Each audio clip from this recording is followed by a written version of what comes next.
ഒടുവിൽ പാറ്റ മണ്ണിലിറങ്ങി. പാറ്റ കൂട്ടത്തോടെ മണ്ണിൽ പറന്നു തുടങ്ങി. ജന്തർ മന്തർ റോഡിൽ നിറയെ പാറ്റകളായി.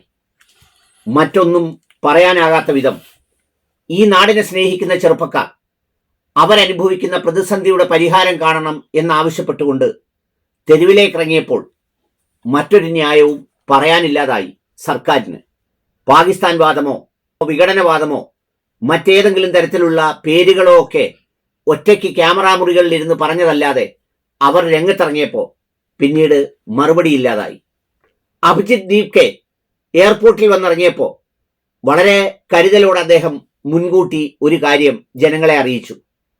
ഒച്ചപ്പാടും ബഹളവും ഉണ്ടാക്കാൻ ആൾക്കൂട്ടം ഒരിക്കലും എയർപോർട്ടിലെത്തരുത്. വളരെ ശ്രദ്ധയോടെ ജനാധിപത്യപരമായി സമാധാനത്തോടെ ആയിരിക്കണം എല്ലാം നടക്കേണ്ടത്. അനുയായികൾ അത് പാലിച്ചു. ജന്തർ മന്തർ റോഡിൽ ഇതുപോലെ ചില പ്രക്ഷോഭങ്ങൾ ഒരു കാലത്ത് നടന്നിരുന്നു, UPA ഗവൺമെന്റിനെ അട്ടിമറിക്കാൻ. അന്ന് കൈചേർത്ത് കുരുത്തവരും കൂടെ പാടിയവരിലും പകുതിയിലധികം ആളുകളും പിന്നീട് പശ്ചാത്തപിക്കേണ്ടി വന്നു. ചിലരൊക്കെ ഇപ്പൊ അങ്കും ആലയവുമില്ലാതെ അവിടെയും ഇവിടെയും അലഞ്ഞു തിരിയുന്നുണ്ട്. അവിടേക്കാണ് പുതിയ കോക്രോച്ച് ജനതാ പാർട്ടി രംഗത്ത് വന്നത്. ചീഫ് ജസ്റ്റിസ് സൂര്യകാന്ത് ഒരു വിചാരണ വേളയിൽ നടത്തിയ ഒരു പരാമർശം, ആ പരാമർശത്തെ സറ്റേറിക്കലായി ആദ്യം കണ്ട ചെറുപ്പക്കാർ അത് കേവലം സറ്റേറിക്കലല്ലെന്നും ഇനി ഈ രാജ്യത്ത് നടക്കുന്ന പലതും നോക്കി നിന്നാൽ മതിയാകില്ലെന്നുമുള്ള ജെൻസി കാലഘട്ടത്തിന്റെ ചിന്തകൾ ചേർത്ത് വെച്ചാണ് രംഗത്തിറങ്ങിയത്. മില്യൺ കണക്കിന് അനുയായികൾ എത്തിയപ്പോൾ തടയാനും തടസ്സപ്പെടുത്താനും മാർഗങ്ങൾ തേടി സർക്കാർ. സാമൂഹ്യ മാധ്യമ വിൻഡോകൾ അടച്ചു. പക്ഷേ പിന്നീടതെല്ലാം തുറന്നു കൊടുക്കേണ്ടി വന്നു. ഒടുവിൽ ഇതിനെതിരെയുള്ള നടപടികളുമായി കോടതിയിലേക്ക് ചെന്നപ്പോൾ കോടതിയും വഴങ്ങേണ്ടി വന്നു.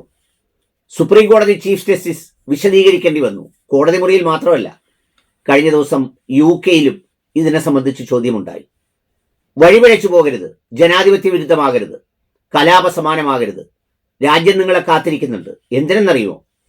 ഞങ്ങളൊക്കെ ഞങ്ങളുടെ ചെറുപ്പത്തിൽ അനുഭവിച്ചൊരു ഇന്ത്യ നിങ്ങൾക്കും അനുഭവിക്കാനുള്ള അവകാശമുണ്ട്.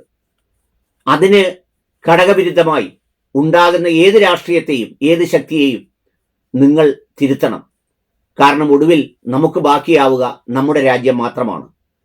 നീറ്റിലും CBSE-യിലും പരമാവധി കൊള്ളരുതായ്മകളെല്ലാം കാണിച്ചിട്ടും ഇന്നും ഒരു കുഴപ്പവുമില്ലാതെ തുടരുകയാണ് വിദ്യാഭ്യാസ വകുപ്പ് മന്ത്രി. അതൊക്കെ നിങ്ങൾ നിർണായകമായ കരുത്തോടെ ചോദ്യം ചെയ്യണം. ഉണരട്ടെ ഈ രാജ്യത്തിന്റെ ചിന്തകൾ, ഈ രാജ്യം വേണമെന്നുള്ള ബോധ്യം. എല്ലാം വിറ്റുതുലച്ച് കേവലം വർഗീയതയിൽ കെട്ടി തകർത്തെറിയാമെന്ന വ്യാമോഹം ഇനി വല്ലാണ്ട് അനുവദിച്ചുകൂടാ. ബാക്കിയുണ്ടാവില്ല നമ്മുടെ ഇന്ത്യ. ഒരുപാട് മനുഷ്യർ ജീവൻ കൊടുത്തു നേടിയ ഇന്ത്യ, ഒരുപാട് മനുഷ്യർ സ്വപ്നം കണ്ട സ്വർഗഭൂമിയായ ആ ഇന്ത്യ. അതിനുവേണ്ടി നിലകൊള്ളണം നിങ്ങൾ. ശരിയുടെ മാർഗത്തിൽ, സത്യത്തിന്റെ മാർഗത്തിൽ, സമാധാനത്തിന്റെ മാർഗത്തിൽ, ജനാധിപത്യത്തിന്റെ മാർഗത്തിൽ. നിങ്ങളോടൊപ്പം ഒരുപാട് മനുഷ്യരുണ്ട്.